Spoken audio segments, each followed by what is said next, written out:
संतश्रेष्ठ ज्ञानेश्वर माऊलींच्या पालखीनं पुण्यात झालेली ही लोणंद नगरी अनेक वर्षापासून इथलं बसस्थानक याची अतिशय दुरावस्था झालेली आहे।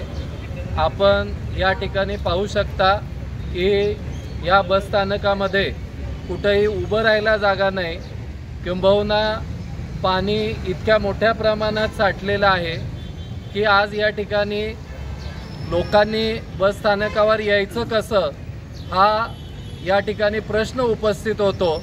त्यामुळं आज या ठिकाणी राष्ट्रवादी काँग्रेस पार्टी शरदचंद्र पवार पक्षाच्या वतीनं या पाण्यामध्ये बोटी सोडून आम्ही राज्य शासनाचा निषेध करतो। या ठिकाणी शाळेतले विद्यार्थी विद्यार्थिनी यांना या ठिकाणी अडचणींना तोंड द्यावं लागतं। अनेक माता भगिनी ज्येष्ठ नागरिक हे बसचा प्रवास करत असतात आणि नुकतंच पालखी सोहळा मोठ्या प्रमाणामध्ये या ठिकाणी साजरा झाला, पण आपण पाहू शकता की एवढ्या सगळ्या गोष्टींच्या मध्ये एक अक्षम्य असं दुर्लक्ष या लोणंद बसस्थानकावरती केलेलं आहे आणि आमचं शासनाला विनंती आहे की आपण लवकरात लवकर या लोणंद बसस्थानकाचं दुरुस्ती करावी आणि सामान्य लोकांच्या प्रश्नाकडे लक्ष देऊन हे ताबडतोब सोडवावेत।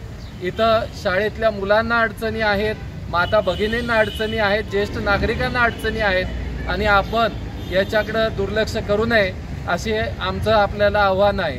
धन्यवाद। ज्येष्ठ नागरिक आहेत, प्रवासी आहेत, त्या लोणंद नगरीला बाजारपेठेसाठी अनेक लोक येत असतात। या सर्व लोकांना या ठिकाणी या बस स्टँडमध्ये अनेक अडचणींना सामना करावा लागतोय आणि आज या ठिकाणी उतरायलाही कुठं जागा राहिलेली नाही। त्यामुळं आमचं शासनाला विनंती आहे की लवकरात लवकर हा प्रश्न मार्गी लावावा, अन्यथा यावरती लोणंद नगरीच्या वतीनं आंदोलन केलं जाईल। बसस्थानकापाशी आम्ही आलेलो आहोत।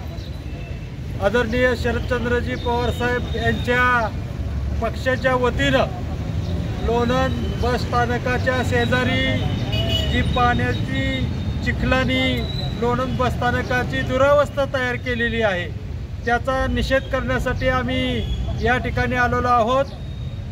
लोणंद नगरीचा विकास व्हायचा असेल तर लोणंदमध्ये येणारे ग्राहक पहिल्यांदा बसस्थानकावर येत असतात आणि बसस्थानकावरून येऊनच ते बाजारपेठेमध्ये जात असतात, परंतु तो ग्राहक बाजारपेठेत बसस्थानकावर उतरल्यात त्याला जर या ठिकाणी कुठल्याही प्रकारची सुविधा नाही, स्टँडवर उभं राहता येत नाही, जाता येताना प्रचंड अडचण होती आणि ह्या लोणंद बाजारपेठेवर संपूर्ण असा त्याचा परिणाम झालेला आहे।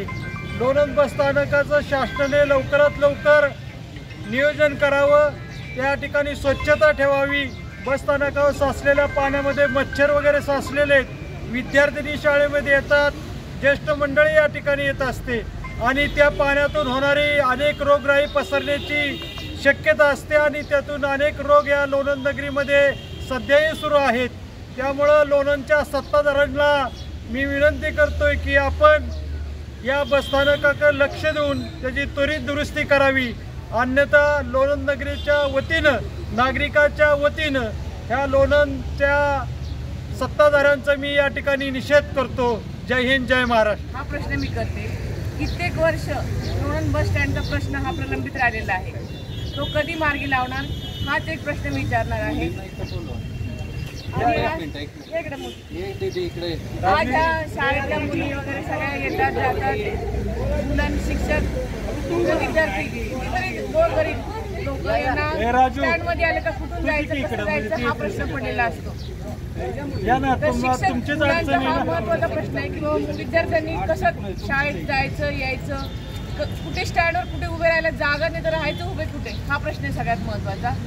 बाहेरून येणारे जे लोक असतात, गाडीने येणारे जाणारे, त्यांच्या पुढे मोठं प्रश्नचिन्ह होतं की आम्ही थांबायचं कुठे, उभं राहायचं कुठं। आज आम्हाला एक तोच प्रश्न पडला की आम्ही थांबणार, तर इथे सगळं तळ झालेलं आहे, इथे जवळजवळ जलाशय निर्माण झालेलं आहे आणि ते बोटी सोडून आम्ही त्याचा ह्या गोष्टीचा राज्य शासनाचा निषेध करत आहोत। जय हिंद, जय महाराष्ट्र। मार्ग लागणार आहे, दररोज आम्हाला डोहातून शाळेत जावं लागतं आणि एसटी सुद्धा इथंच येऊन उभी राहते, कारण खरंच लोकांना अतिशय त्रास होतोय।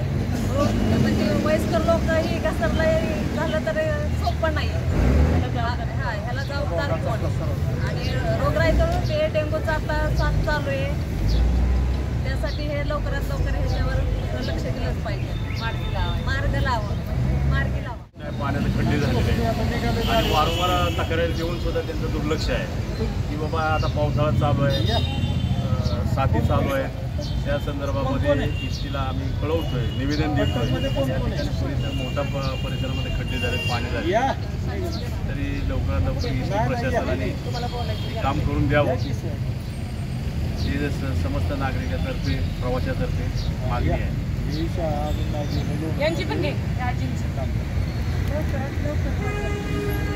स्टँड चांगलं होऊ द्या आणि आम्हाला उभं राहायला जागा मिळेल.